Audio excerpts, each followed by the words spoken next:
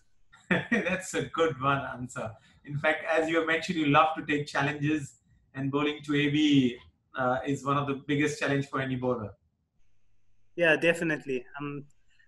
Yeah, I don't think there's anybody tougher that I've found that I've had to bowl to, and I mean, I'm not the only bowler that says that, so that it must be true.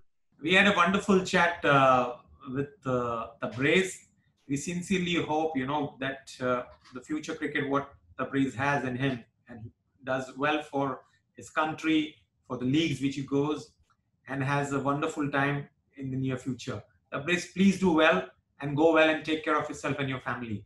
Thank you. Thanks for having me, and you too. Stay safe.